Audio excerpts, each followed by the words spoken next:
Okay, good evening everyone. Ya, gimana kabarnya? Evening, sir. Evening, sir. So far, so good. Oke, ya. Welcome to Introduction to Translation, ya.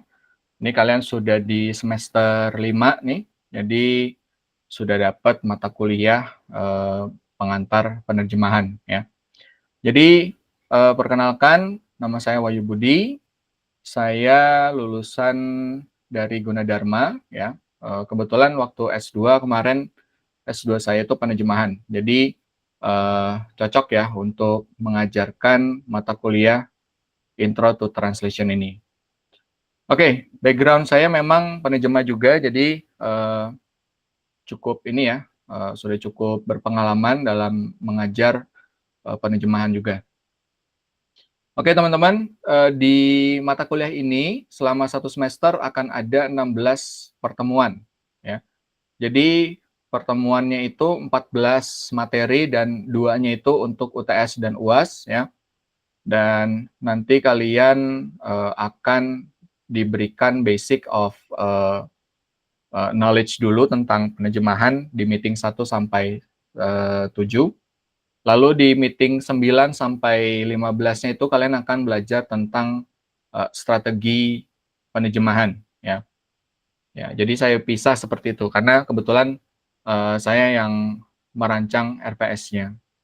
Oke, untuk sebelum saya mulai, mungkin saya jelaskan dulu ya tentang RPS-nya. Sebentar. Sudah kelihatan belum? Sudah, sir. Oke, ya seperti yang saya jelaskan tadi, ya, mata kuliah ini saya yang mengembangkan ya dari RPS-nya. Jadi nanti kalian akan mendapatkan materi berupa ini ya, dari definisi penerjemahan, prosedur penerjemahan, dan strategi penerjemahan gitu. Di sini nanti kalian akan menggunakan bukunya itu dari Chesterman ya untuk teori dan beberapa buku lain sebagai sumber ya. Salah satunya ini dari buku saya, buku yang sudah saya terbitkan tentang dasar-dasar penerjemahan. Nanti untuk materi-materi ya seperti modul buku-buku sumber dari sini kalian bisa akses di Google Drive ya. Untuk linknya nanti akan saya sediakan di LMS Undira di kuliahonline.ac.id. Kalian bisa ambil dari sana nanti ya. Oke, jadi mata kuliah ini tujuannya apa? Tujuannya itu memperkenalkan kalian terhadap pengertian teori dan proses penerjemahan ya. Harapannya itu apa? Harapannya supaya nanti kalian itu mengerti dan menguasai hal-hal yang berkaitan dengan penerjemahan gitu ya. Jadi bisa untuk semester berikutnya dan juga sebagai calon penerjemah gitu. Ini CPMK-nya yang kalian diharapkan nanti setelah selesai mata kuliah ini ya sudah bisa kalian capai, yaitu mampu memahami konsep dasar penerjemahan, kemudian mampu menganalisis teori dan pendekatan dalam penerjemahannya, dan mampu menerapkan teknik atau strategi penerjemahan pada teks sederhana ya. Nanti kalian seperti yang tadi saya bilang, kalian akan mempelajari teknik penerjemahan dari Chesterman ya di pertemuan 9 sampai ke 15 gitu. Oke, terus ini ya, dari pembelajarannya nanti kalian itu ini akan ada yang namanya role playing ya, dan ada project juga. Pada saat nanti kalian di akhir itu akan ada project ya. Project itu mirip seperti role playing. Jadi kalian itu akan berperan sebagai penerjemah dan saya sebagai kliennya ya. Nanti akan saya minta kalian menerjemahkan dan hasilnya diharapkan kalian itu sudah menerapkan ini ya teknik penerjemahan gitu pada saat menerjemahkan itu. ya. Oke, seperti itu ya teman-teman. Apakah bisa dimengerti? Yes, sir. Oke, ya ini sedikit penjelasan ya mengenai mata kuliah ini. Jadi tadi saya bilang kan ini untuk bekal di semester berikutnya ya. Maksudnya apa? Ketika nanti kalian masuk ke peminatan ya, peminatan yang penerjemahan, karena di jurusan kita ini ada peminatan sastra terapan, ada peminatan penerjemahan dan pengajaran gitu. Dan kalau misalnya kalian mengambil penerjemahan, maka secara tidak langsung nanti pada saat skripsi kan penerjemahan ya. Nanti pada saat membuat skripsi yang penerjemahan, maka kalian harus menguasai teknik-teknik penerjemahan pada saat menganalisis sebuah karya tulis gitu ya, entah itu novel atau buku gitu. Makanya ini sangat penting ya. Jadi diharapkan nanti kalian bisa belajar banyak tentang teori-teori atau strategi penerjemahan dari mata kuliah ini gitu ya. Jadi ini meskipun dasar tapi memang benar-benar penting ya untuk kalian nanti. Ya, ada yang ingin bertanya? Nggak ada? Oke, ini materinya ya yang akan kalian pelajari nih. Definisi, kemudian proses penerjemahan ya. Terus ininya ya, ekuivalensi juga nanti kalian pelajari. Lalu apa lagi nih? Ini ya, prinsip penerjemahan di setelah UTS. Lalu ada strategi penerjemahan dimulai dari syntactic strategies, lalu semantic strategies, dan pragmatic strategies gitu ya. Seperti itu teman-teman. Nanti kalian pelajarin ini semua bertahap ya, sesuai dengan RPS-nya. Oke, baik. Mungkin kita bisa mulai ke materinya ya sekarang ya. Sebentar. Oke, sudah kelihatan belum? Sudah, Sudah, sir. Sir. Oke, ya ini pertemuan kita hari ini tentang penerjemahan ya, pertemuan pertama Introduction to Translation. Apa sih penerjemahan itu apa? Ada yang tahu nggak? Ada yang udah pernah ini nggak menerjemahkan sesuatu sebelumnya? Mengubah suatu bahasa dari bahasa sumber ke bahasa yang kita inginkan, sir, dengan bantuan Ya, kamus. ya biasanya pakai kamus kita ya, entah pakai kamus online atau kamus cetak gitu ya. Jadi ketika kita menerjemahkan itu tidak hanya kata-katanya saja ya. Maksudnya kita tuh tidak menerjemahkan kata sebenarnya, tapi menerjemahkan itu maksudnya adalah memindahkan makna gitu ya. Karena kalau kata doang itu kan kadang-kadang satu kata tidak cocok dengan kata lain gitu ya ketika diterjemahkan. Maka yang cocok itu adalah apa? Adalah maknanya. Jadi maknanya yang kita pindahkan gitu dari bahasa sumber atau source language ke bahasa sasaran atau target language ya. Nah, jadi kita nanti akan belajar banyak mengenai makna, konteks, budaya, dan gaya bahasa juga gitu ya. Terus tujuannya itu apa? Penerjemahan. Buat apa penerjemahan? Ya. Penerjemahan itu sekarang penting kenapa? Karena kita sudah ada di dunia yang cukup sudah global sekarang ya. Jadi informasi itu semua dibutuhkan. Dan orang ketika ingin berbisnis pun ya, pasti nanti akan butuh yang namanya penerjemahan gitu. Di mana-mana, di segala bidang pasti akan butuh penerjemahan. Kenapa? Karena ini kita sebagai ini ya jembatan komunikasi lintas bahasa dan lintas budaya.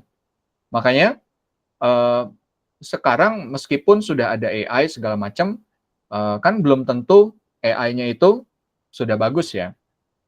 Masih tetap perlu yang namanya penerjemah gitu. Dan kalian ini akan belajar menjadi seorang penerjemah yang baik gitu ya. Oke. Jadi itu ya tujuan dari penerjemahan itu menyampaikan pesan dengan akurat, alami dan sesuai konteks budaya.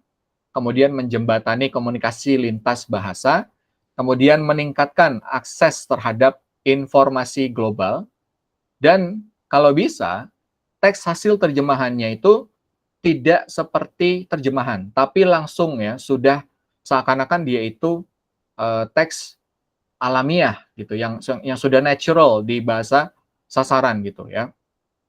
Oke, kemudian ini jenis-jenis penerjemahan ya.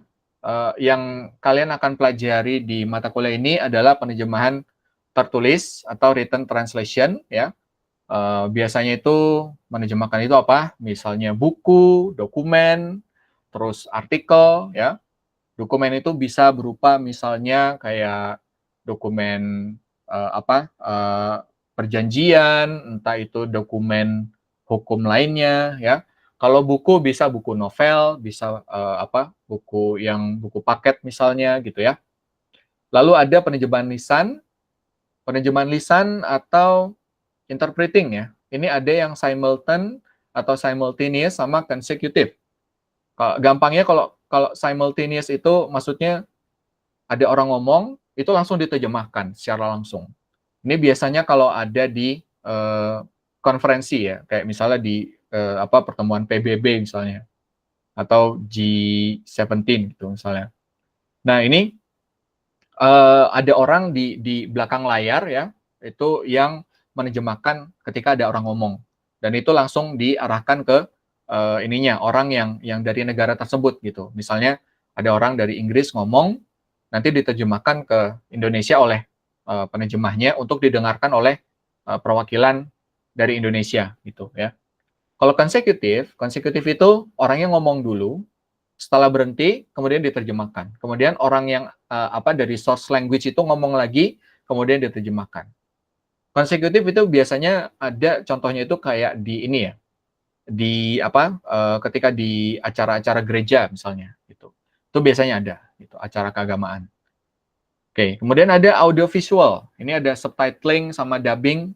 Ini contohnya seperti ini. Kalau subtitling kalian udah sering lihat ya. Itu biasanya di Netflix gitu. Itu pasti biasanya ada subtitle, entah itu yang bahasa Indonesia atau bahasa Inggrisnya. Lalu kalau dubbing itu seakan-akan kalian itu ngomong ya. Kalian itu ngomong pakai bahasa sasaran gitu. Maksudnya apa? Maksudnya di videonya itu ada orang ngomong, gerakan mulutnya itu seakan-akan dia itu ngomong bahasa Indonesia gitu, padahal dia itu orang Inggris gitu ya. Ya, kalau penerjemahan mesin itu yang sering kalian gunakan lah. Sekarang udah banyak ya, ada Google Translate gitu, ada pakai Cat Tools juga, jadi sudah banyak pilihan gitu. Ini penerjemahan mesin ini menggunakan algoritma, jadi semakin hari akan semakin bagus ya. Ini salah satu dari kendala yang kita hadapi juga sebagai penerjemah, karena bisa saja suatu saat pekerjaan kita diganti gitu. Meskipun ya tidak tentu juga, karena lagi-lagi ini hanya mesin, hanya alat saja. Jadi tetap ketika membutuhkan sesuatu yang penting itu pasti orang akan membutuhkan human touch gitu ya. Oke, lanjut.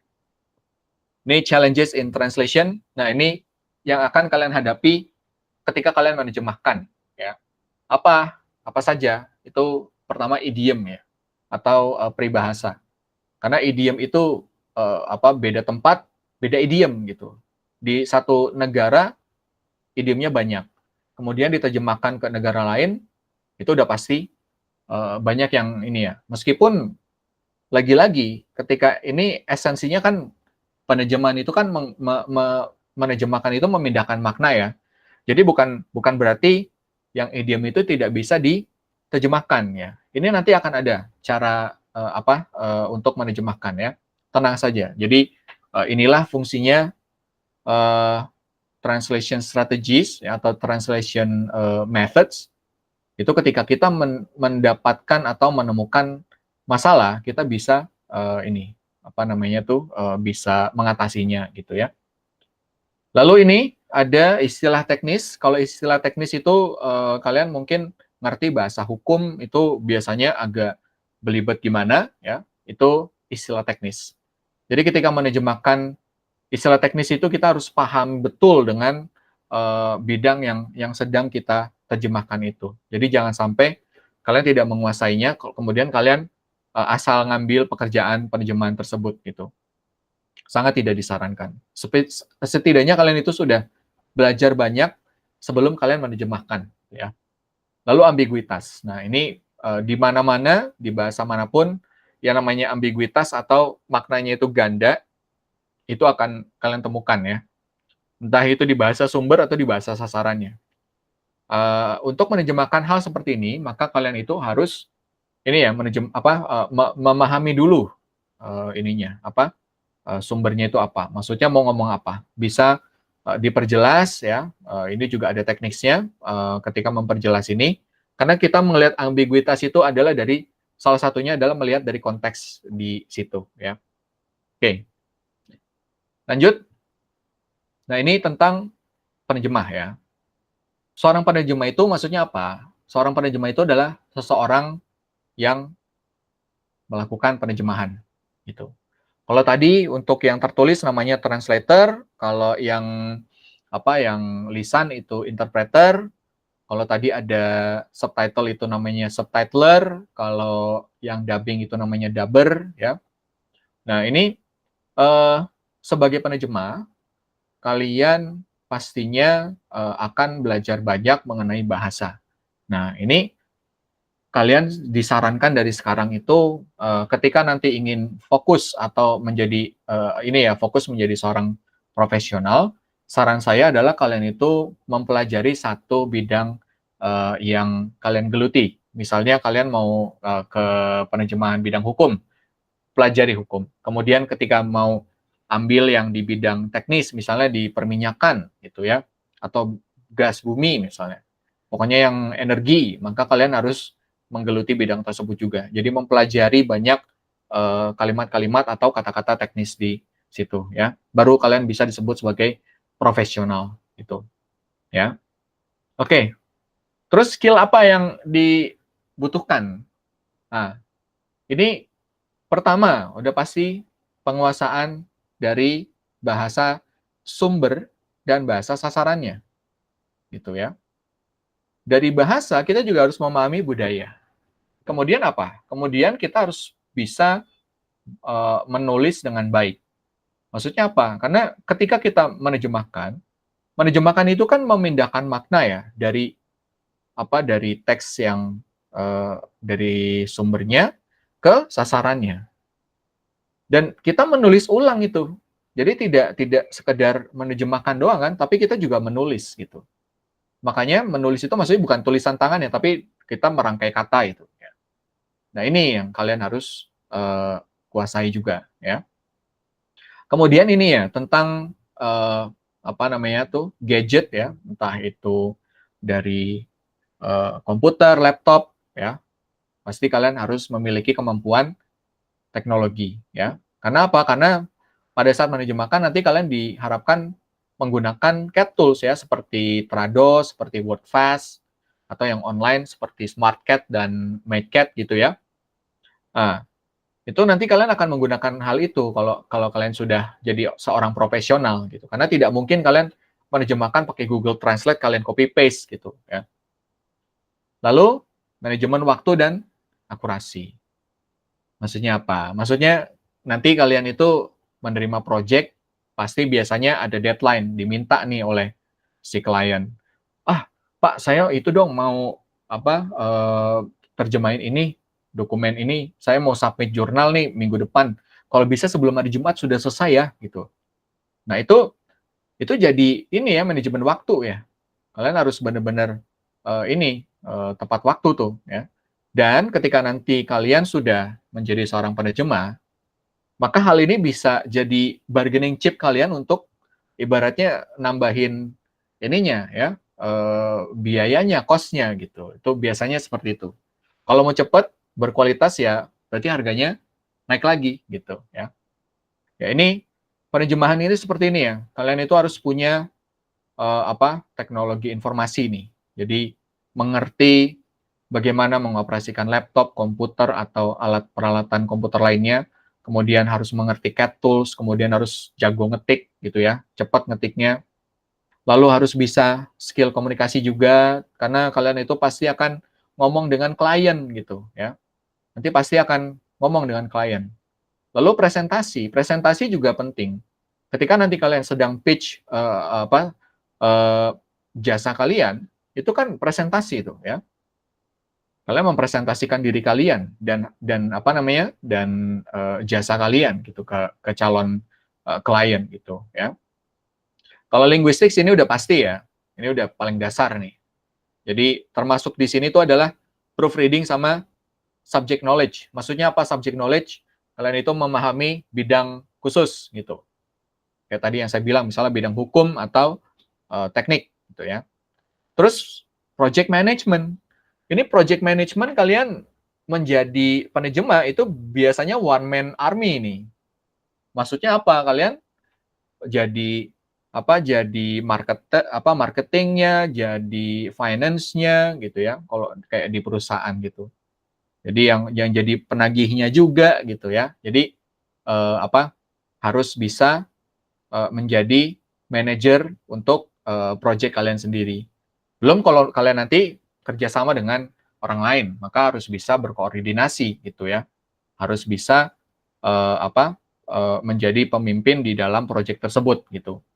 Nah, kemudian decision making. Nah, ini juga tidak kalah pentingnya ya, karena pada saat kalian itu menerjemahkan, entah itu saat menerjemahkannya, memilih kata khusus untuk istilah ini dan harus konsisten, atau kalian itu menjadi seorang project manager tadi, ya. Decision making ini sangat penting, jadi harus tegas gitu ya. Dan ini skill yang dibutuhkan pada saat kalian ingin menjadi seorang penerjemah. Jadi tidak hanya memindahkan makna saja tuh ya, tidak semudah itu ya. Itu. Oke. Terus ini ada kode etik ya. Maksudnya apa? Pada saat kalian nanti menerjemahkan, pasti akan ada teks-teks yang memang sifatnya rahasia gitu ya. Nah, kalau ada yang seperti ini, maka kalian itu diwajibkan untuk tidak membicarakan atau tidak boleh membahas di luar dari proyek tersebut gitu ya. Sudah tidak boleh diomongin lagi di luar gitu ya. Jadi kalian harus simpan baik-baik karena itu rahasia perusahaan biasanya gitu. Dan ini profesionalitas kalian sebagai penerjemah. Oke. Profesionalitas itu dilihatnya itu dari apa? Dari tanggung jawab, akuntabilitas sama integritas kalian. Dan kalau kalian sudah memiliki ini, maka kalian dianggap kompeten di bidangnya dan dianggap profesional. Gitu. Dan salah satunya ini ya, tidak boleh mengubah makna teks semau kalian. Jadi harus sesuai dengan teks yang dibutuhkan gitu ya. Oke, ini terakhir itu tentang translation theories. Jadi nanti kalian akan belajar translation theories yang seperti yang saya tadi kasih tahu di awal dari meeting 9 sampai ke 15 ya. Teori itu digunakan untuk apa? Digunakannya untuk memahami cara menerjemahkan dengan benar ya, atau ketika kalian mengalami kesulitan, maka kalian bisa menggunakan teori atau strategi penerjemahan gitu ya. Oke, teori-teori yang kalian pelajari itu nanti ada dari Chesterman. Terus mungkin nanti saya akan bahas juga tentang Molina and Albir ya.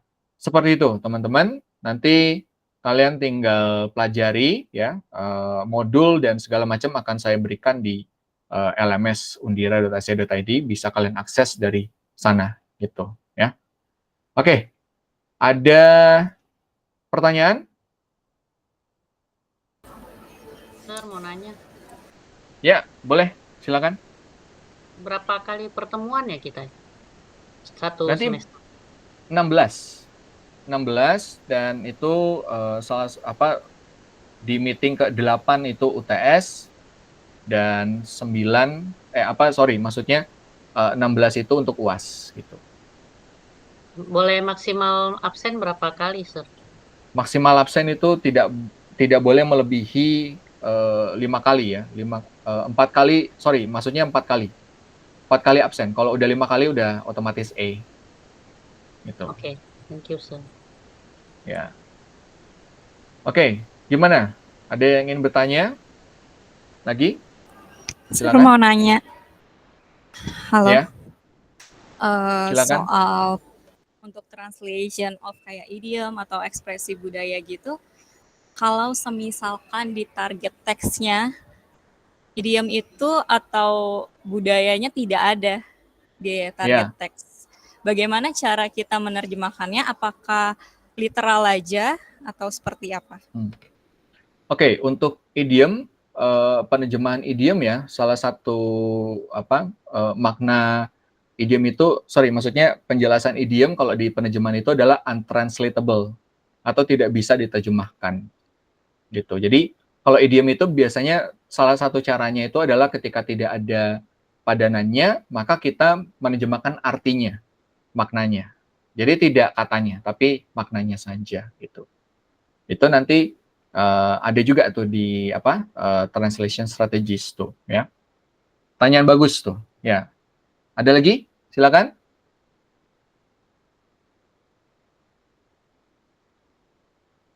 Udah paham semua? Sir, mau nanya lagi boleh? Boleh. Satu lagi, coba.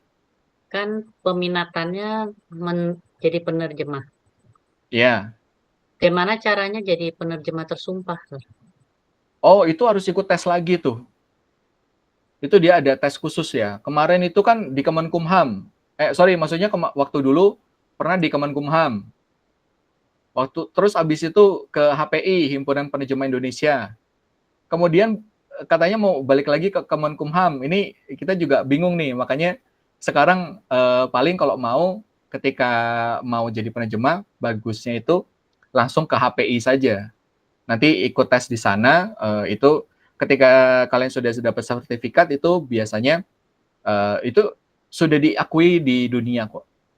Gitu. Meskipun sekarang ada aja orang itu ada penerjemah tersumpah nggak Pak? Saya mau menerjemahkan ini nih gitu. Butuhnya penerjemah tersumpah. Padahal sebenarnya kalau sudah punya sertifikat itu pun sudah diakui oleh oleh dunia gitu. Kan kita juga HPI itu ikut asosiasi penerjemah seluruh dunia gitu. Ya, jadi tidak perlu khawatir. Oh, saya harus jadi penerjemah tersumpah. Itu tidak seperti itu. Sir, Gitu. boleh Ya. tahu kira-kira tesnya HPI kayak apa ya, Sir?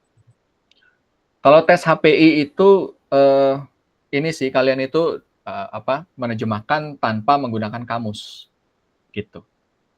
Jadi langsung diterjemahkan di saat itu juga. Ada tempat tesnya. Saya lupa waktu itu di mana. Oke, Sir. Thank you. Oke, ini saya absen dulu ya sebentar ya. Nuridillah ada? Ada, Sir. Oke, Juniati Manik, Bu Juniati ada? Tadi ada ya? Present, Sir. Oke, kemudian Suri? Present, Sir. Oke, Marsa ada? Present, sir. Oke, kemudian Ci Susan tadi ada ya? Murni ada Murni? Present, Sir. Oke, Wafa? Present, Sir. Yuniar? Ada Yuniar? Halo? Ada ya? Oh iya, ada. Febrian yang Tias, ada nggak? Present, Sir. Oke, Poibe ada? Ada Poibe? Present, Sir. Oke, Juan? Present, Sir. Oke, Lola ada? Present, Sir. Oke, baik. Hadir ya. Siap. Oke, everyone, kita sudahi dulu ya. Kita ketemu lagi di minggu depan ya. Di jam yang sama ya, teman-teman. Oke, thank you for coming. I'll see you again next week. Bye-bye. Thank you, Sir. Thank you, Sir. Present, Sir.